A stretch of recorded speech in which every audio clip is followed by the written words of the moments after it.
Welcome, welcome, welcome to my little corner of the world. Over to you. Thank you so much for joining me today. This is March 3rd, 2025.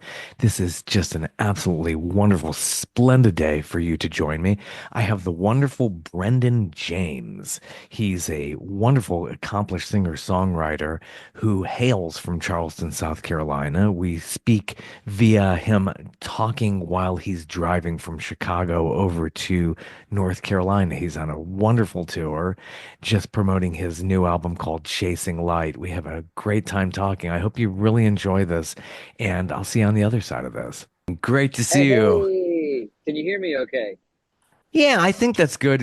For those who don't It's know, it looks like you're it's en route. I am. I just wrapped a tour last night in Chicago and I had to bring my drummer to the airport in Chicago traffic, and now I have to drive all the way to North Carolina by myself. So this is just what I'm working with, and I'm sorry that I was a few minutes late, but I'm here.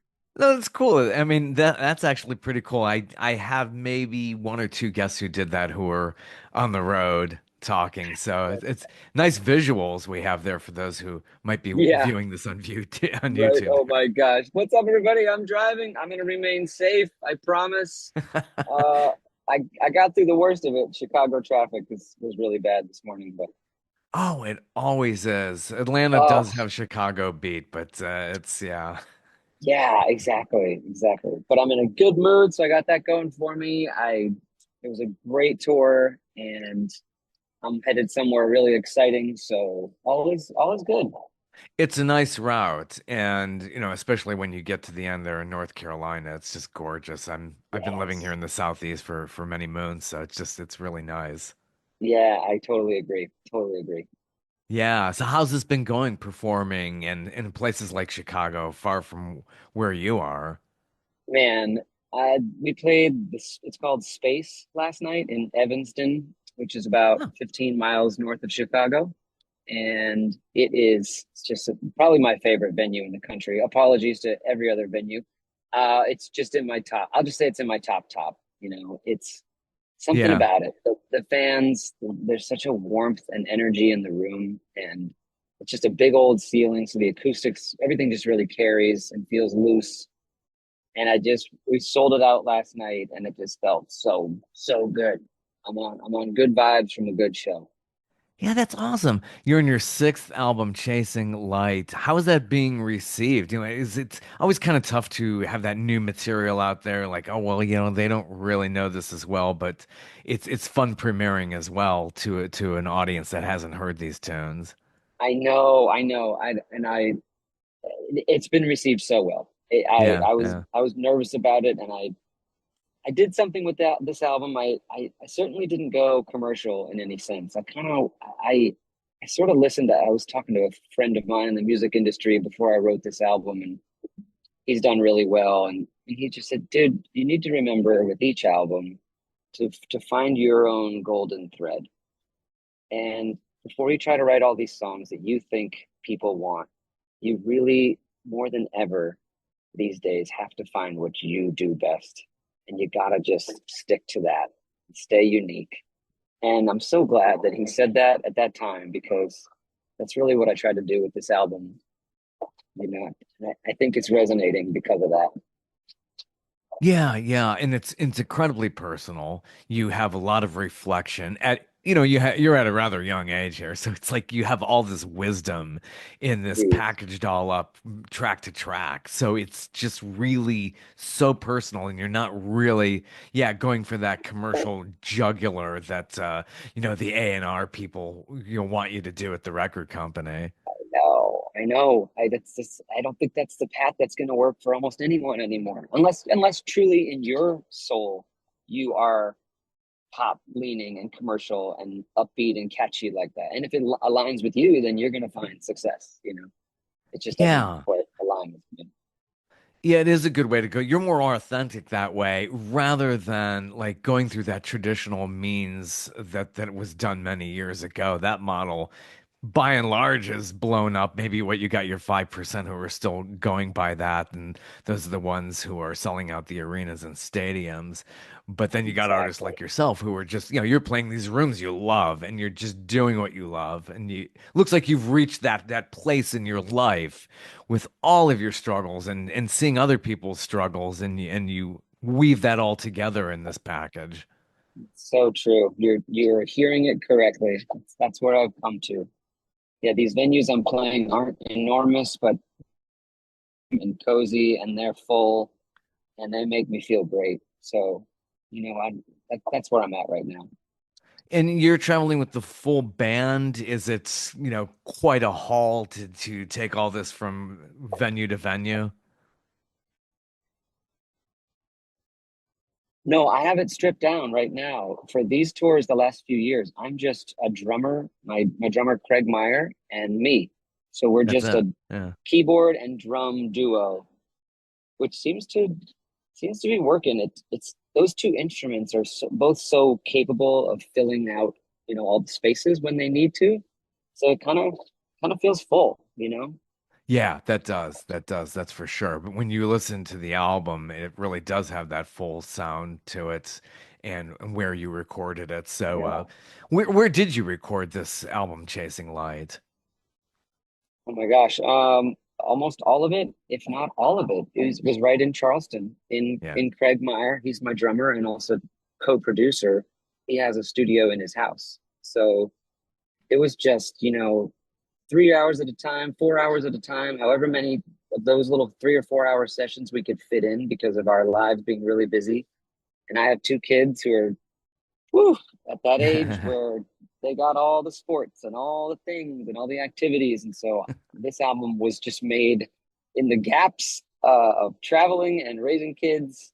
And, probably took a little longer than it needed to for that reason. But, you know, that's how it was made.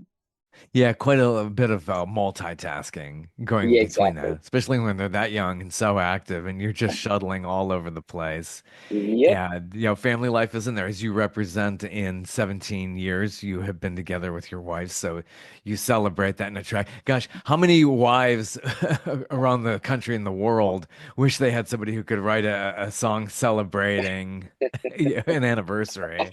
I mean, I don't do it enough. I feel like I don't even have enough love songs. So I was just like, I need to celebrate us and just I didn't even it was 17 is such a random number too. I didn't even pick it. Exactly. I didn't even pick it for any other reason.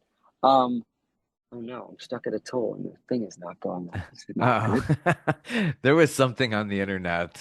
This This is elderly not man, good. this elderly man was dealing with a toll booth, and it wasn't like he kept throwing coins into the basket. He's like, Oh my "What is going goodness. on?" This is actually not good. Hold on a second. I'm reversing. This is I shouldn't be reversing here. Nobody reverses at these moments. But they're not Yeah, letting me through. So I gotta come over yeah, here and I'm gonna use a credit card and yeah. pop At over here. least you Okay, could do sorry. that these days. It's Yep, exciting. yep. This is an exciting moment for the whole Yeah, Zoom call right here. yeah, exactly. Um, and I'm gonna answer that question, which was, I was just saying that, yeah, 17 years. I didn't even I don't know why I picked 17. It just was a big number to me, and I thought, wow, I'm really proud of us. That wasn't just like 9 or 11 years. That's Right. like we're doing something. You know what I mean? Yeah, yeah, I know that feeling. It's like, you feel like you've accomplished something and it's, wow, that's really gone by. 'Cause a lot of these Yeah. unions don't take 17 years. It's like, I but know, especially these days. I just feel like yeah. everybody's relationships are people are just going through it, and I'm proud of us. And it's taken work. It's not come easy. You know what I mean? But I'm proud of No. us. Yeah, in this society, it's really, really tough. And when you could find a way to make things work and you realize, yeah, we have a great, and you built a lot too. You have so many assets by that point in a Yeah, yeah, marriage. exactly. And that's why it's so hard to think about it ending. And that's why, whenever we've had our really hard times, we really do sit there and we think, we there's so much here that Yeah. we want to have forever. You know what I mean? So it's worth getting for. Yeah. We I could tell you, yeah, the grass is not Yeah. always greener when the going gets hard and you thinking, oh yeah, it's just, oh, this would be so much easier just flying solo. And it's really not. You're just trading in one set of Uh, issues for another. uh, That's so yeah, I true. bet. I bet totally. It might feel good for the first 3 months, but then you're like, oh no, I don't want to share these things with someone.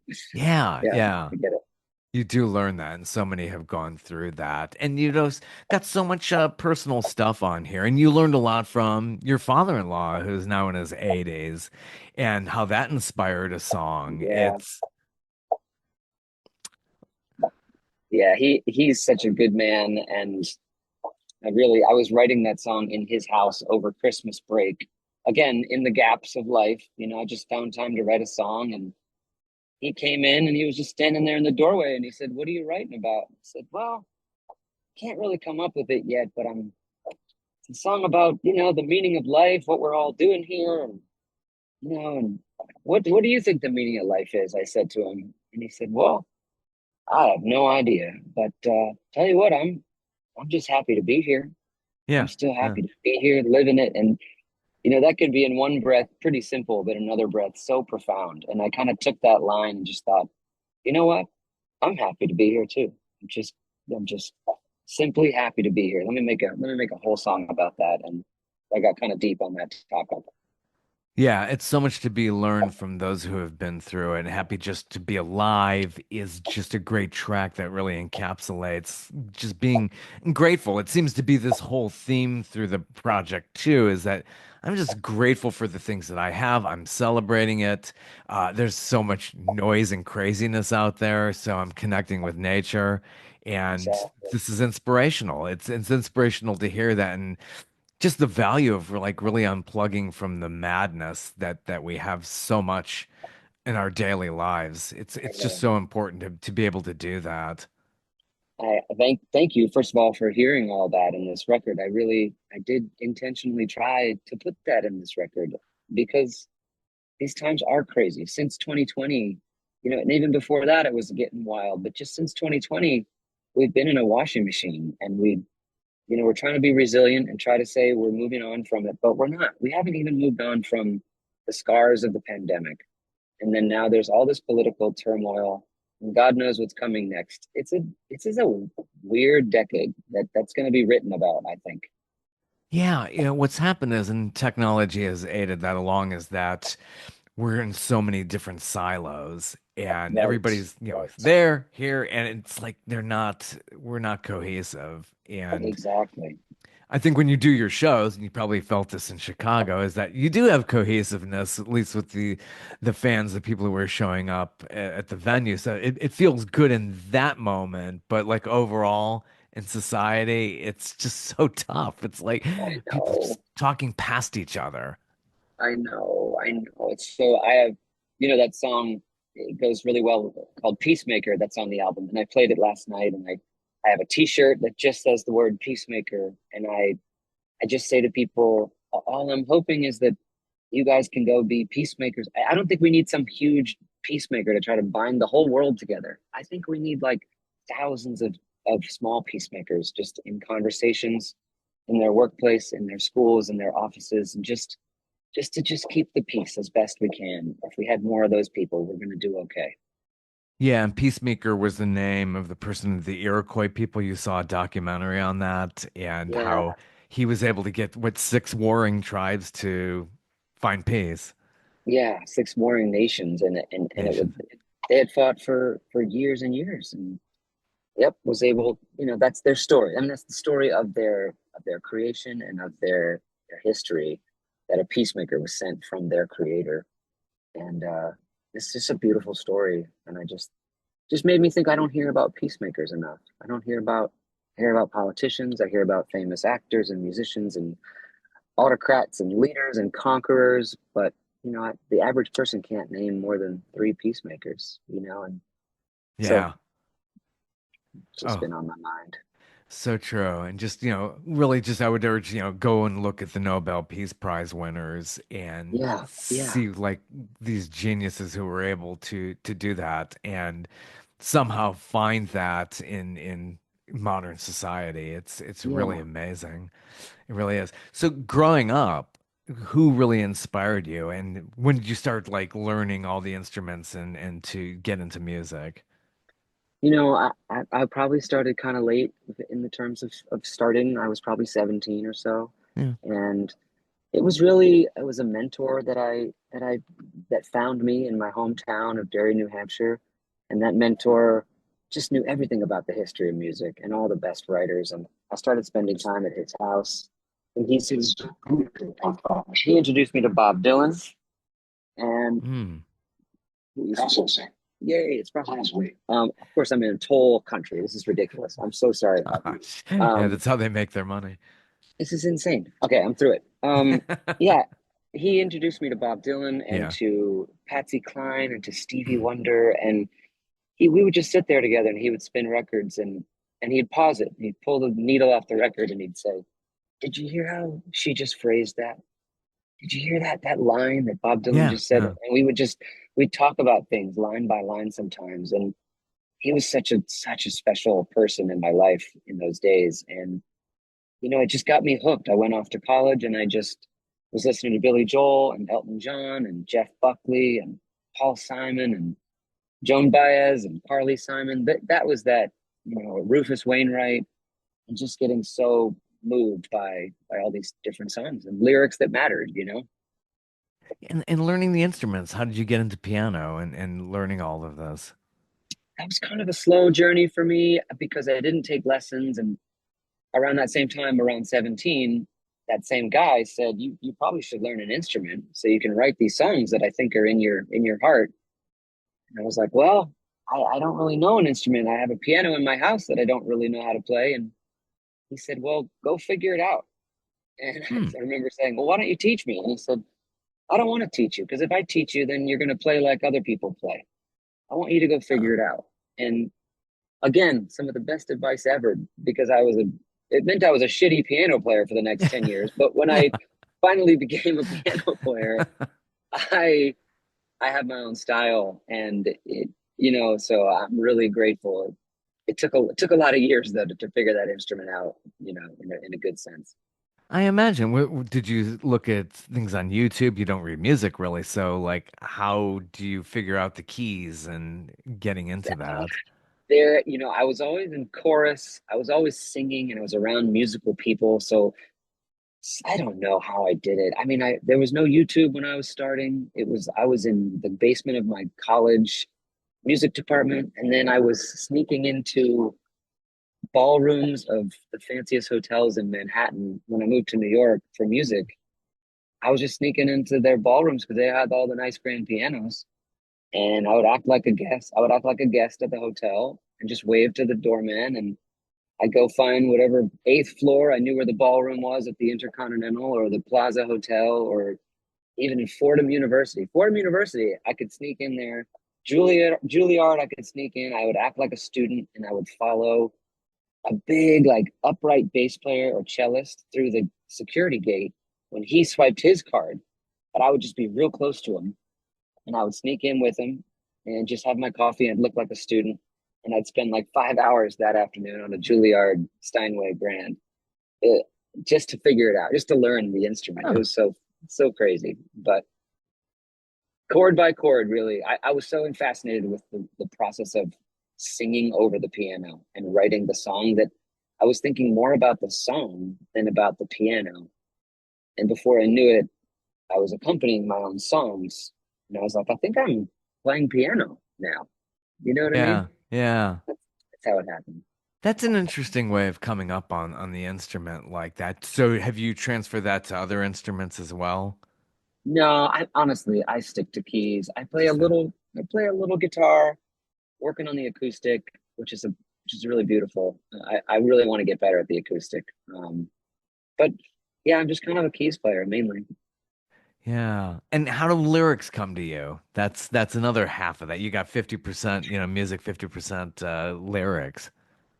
They stream of consciousness, man. I've only two or three of my 85 songs. I think I have written lyrics first, like a poem first.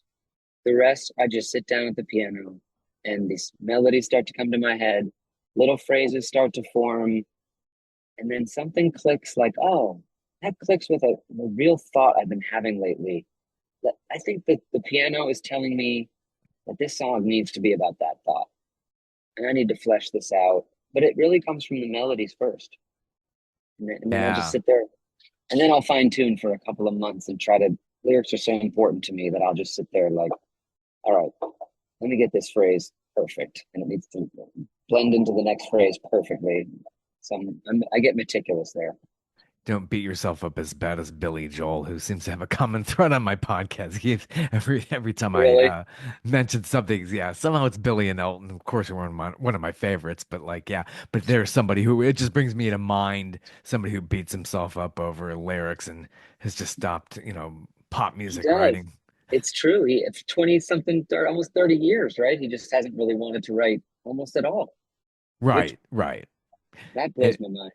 and the more recent single was like there were three or four other writers on that single that he came out with. But yeah, I mean that's somebody who just really can say this isn't fun anymore. I just Yeah, maybe overthinking it a bit. I don't know, but you can't argue with success.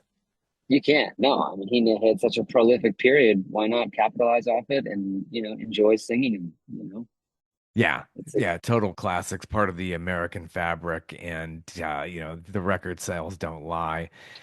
For the time yep. that he's been doing this. So yeah, it's really fascinating to see that. But I like how that you stress the importance of like going out and connecting with nature. Is that something that's really always been in your spirit all these years? Yeah, and I think more than ever right now, like you were saying about the way the world is and these times we're in, I'm doing it even more. And I think it stems from me being a kid. And I don't know if it goes this deep, but my parents got divorced when I was 4. We Mm. happened to live by the woods, and I remember that was really my special place. That was my safe, fun. I would get home from school, and whether I had a friend with me or not, or even just my dog, I remember just really going deep into the woods by myself, building a little fort, probably talking to the trees. I was always comfortable just sitting in a pile of leaves and sticks, and I was just very comfortable in the woods. And maybe, for formative years, maybe that just really stuck with me. So when I get out to the woods now, I feel like I'm kind of home. It's just regenerating. Yeah, and very inspirational too. I'm sure, ideas probably come to you in those moments in the solitude. Oh yeah, yeah. It's almost more like almost every day off I've had on tour for the last 17 years. It's been spent on some hike or some walk, and it gives me the strength to perform. It just calms me down, and yeah, I think I got a lot. I get a lot of inspiration from my songs and my lyrics, just being out there. Yeah, it reminds me of your opener track, The Great Unknown, just really kind of, says, hey, go out, Yeah, commune with nature, go on those hikes. go out and get it. I know. Oh my gosh, I was at my show in my merch line last night. This woman was so excited to talk to me, and she said, "I just have to tell you, I just was in Nepal." And I Mm, hiked 3 different mountains. I went on a solo trip, and she's like in her late 50s. And I went on a solo trip. I just had a one guide. that is, it's nice to be able to go out there and commune and go, to a place like Nepal. It's got to be really fascinating. She just said, "I just wanted you to know that I sat there. I had a Bluetooth speaker, and I played The Great Unknown for all of the mountain range, and it was just me and my guide, and we listened to that whole song on high volume, and I almost teared up. I was like, that that's like that song just got the best experience that it could ever have in its life. I just loved hearing that, and that's why I wrote it for those moments. So Yeah, cool. it's life inspiring as it is on this album. The title track is really, really incredibly personal and how the whole project follows this theme. It's like what you were going through in 2020, like so many people were with mental health, and your wife had open heart surgery not too far after that in 23. Yes, yes. Gosh. which was somewhat, we knew it might come at some point in her life. She was born with mitral valve prolapse, and she just had to have a valve repaired. And the doctors decided this was the age to do it. Um, so, woof, it was real. It was She was, her blood was stopped. She was on the transfusion machine for, I mean, I don't know, 4.5 hours. So no blood running through her body, and we had to just kind of get through it as a family. And I took time off of touring, and I was on the kids, and we had two different moms living with us, and that was just on top of everything else that it felt like our family was going through in these years. So I don't know, that song, I just needed pure optimism for me. I needed to come out of that darkness with something. So that's why I wrote that song. Yeah, and doing this obviously has got to feel like, this is your form of therapy as well, which we all need therapy, I think. But yeah, That's I mean, Yes, yeah. it's exactly that. Exactly that. Yeah, completely. So a lot of great tracks on here. It's numerous. The wall of sound that you create. Uh, Obviously, you and your producer had to really like get this down. I think it's so mesmerizing how these songs are built. I like that how they just have this huge sound to them, and they could start quiet and go out to this really expansive feel. Thanks. That's the goal. That's so nice that you hear that, because that's even what we try to do live. Dynamics are so important to us. I think the best shows are when the performers can just bring it down to just almost no sound at all, and you're just living in this perfect moment with them. And then by the end of the song, they can just be slamming away, and you're full emotions and full sonic. Just love the dynamic of a record, you know. Yeah, and I love this track Clarity. It just is now this obviously is incredibly personal. Somebody you had known doesn't feel like, they kind of feel like somewhat helpless dealing with a partner who is struggling mentally. And I think all of us who have been there doing that can totally relate to it. Yeah, that's exactly what it is. It's a friend of mine, a close friend, who sometimes you don't know how much people are spiraling down. You really don't know. And we didn't know how far she was going down until she said some really scary things to us, like real cries for help. And we all were like, wait, you? Really? That's happening to you? And we all just jumped in, including her husband, who's my dear friend. And I ended up kind of trying to write the song through his eyes, because he felt so helpless. He felt so helpless. And it was a 2 year journey trying to get her back, and get her back on her feet. And she's there now. She's there. She's in therapy, 2 times a week, but she's there. Yeah, So I think when you're helping somebody get their life back and they feel like they've just gotten so far off track, it's so tough for the regular person who's not a mental health counselor. right, right, Wanting, you're being asked to be this in a way, or at least you feel, like, I'm sure he did, like probably right. felt like, oh yeah, yeah, all of a sudden you got to be a mental health counselor. It's like you don't have the tools. It's very tough. Totally. And all of a sudden their relationship is in jeopardy, and his career and everything has to stop for a second to really figure out what caused this person to go to this place. Like, how did it spiral, and how do you backpedal? And I just kept thinking, all you want in that situation is clarity. You just want some answers in your head to feel like you know the path again. And she just couldn't find the path. You know what I mean? Mm, mm. It's just such a horrible feeling, like when you feel like, it's a loss of control, and we all Yeah, want yeah, control. yeah. Exactly, exactly. So anyway, I'm kind of happy to report that she's doing a lot better now. And she loves the song, and she doesn't feel like it was invasive, or she's really proud of the song, and that made me feel good.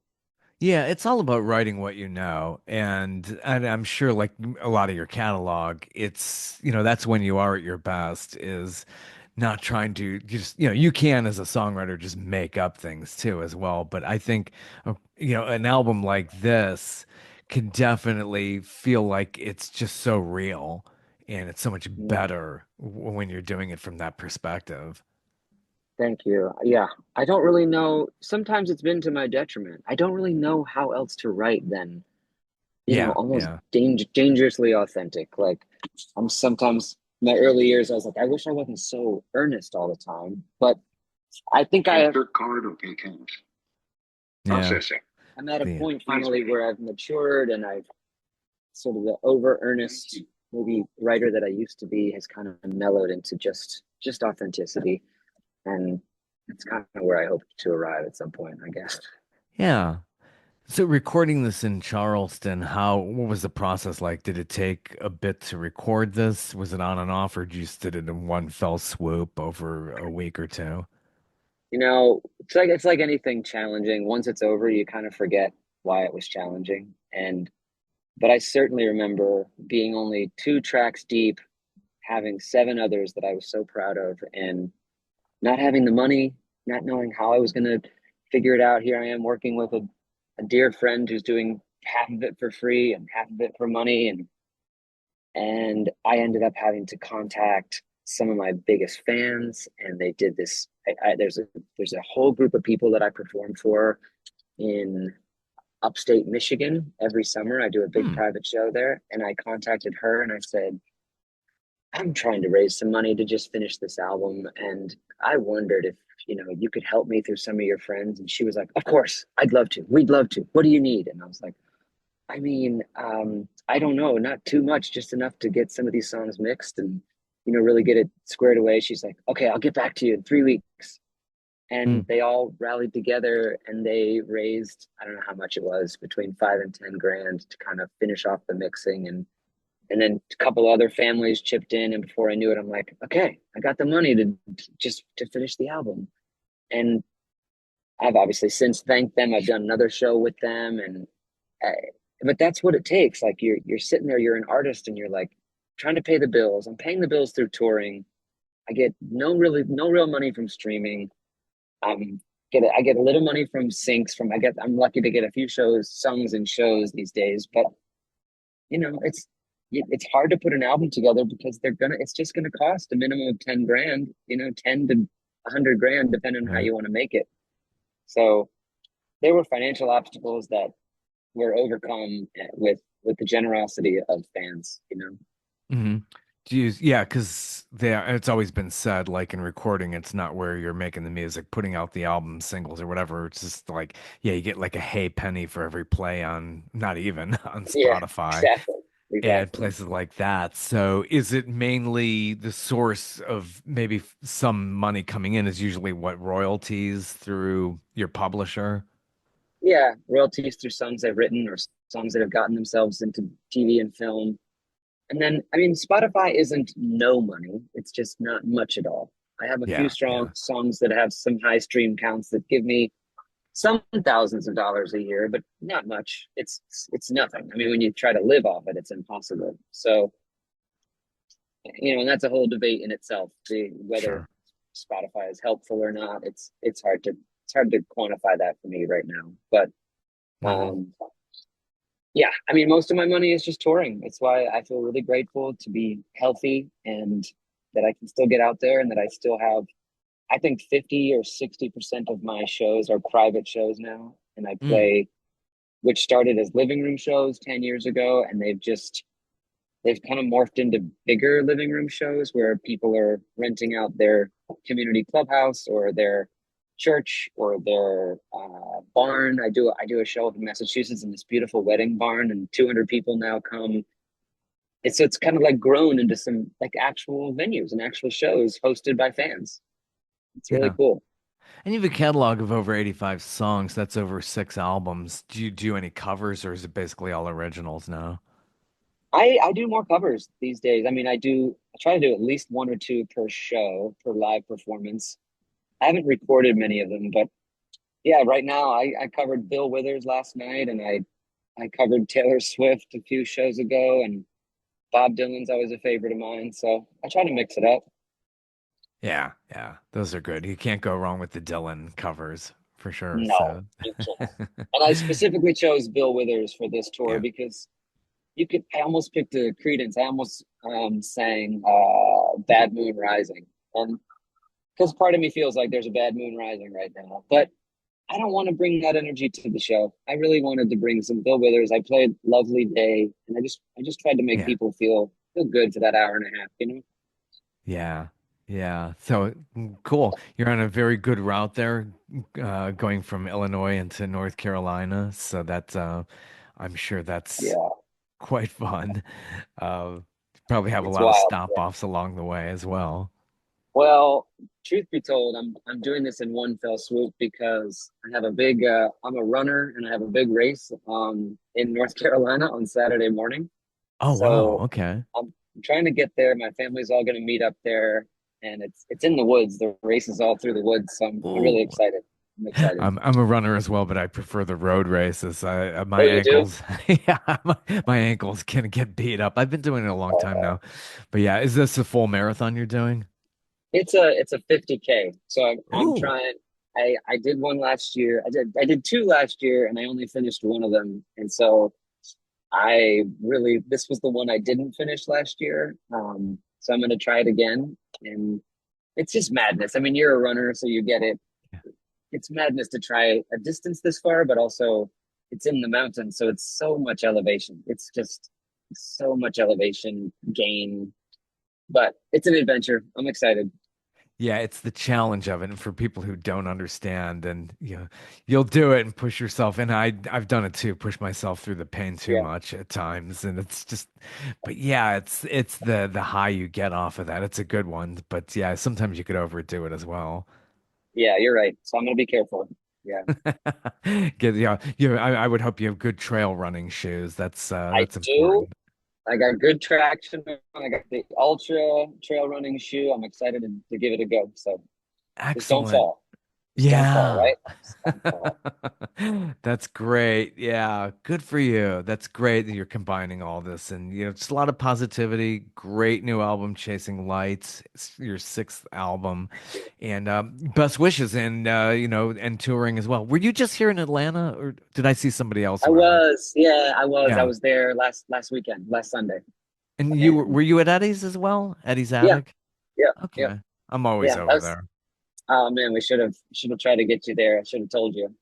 Next Yeah. time I'll come back in a year. I'd love you to come. I'm always there. I mean, a lot of artists I interview, I've done video work there as well, for some Oh, artists. cool. So yeah, yeah. Wonderful little venue there. That's nice. Thanks. Yeah, I'm sorry we haven't met before. I feel like I want to stay in touch at this point. Appreciate you. Absolutely. Yeah. I'm very inspired by this new album, and I hope everybody goes out there to get it. It's already been out as we speak now. This is late February of 2025, so it's been out for what, 5, 6 weeks. And Yep, yep. I'll shout it from the hilltops. We'll have this out and have everybody go out and get this wherever you get music. Chasing Light, Brendan James. It's just fantastic. Thank you so much, everybody. Thanks for tuning in, and I really thank you for putting up with all my driving distractions. I'm sorry. I hope it was okay. That's cool. We did better. I did better than expected with this. So that's Okay. fantastic. Okay. Good. Good. Take care. Keep in Okay. touch. Well, thanks, buddy. See ya. Have a good one. And isn't that wonderful? He is just an amazing musician, wonderful artist. It was great speaking with him, and I hope to keep on doing this. So enjoy.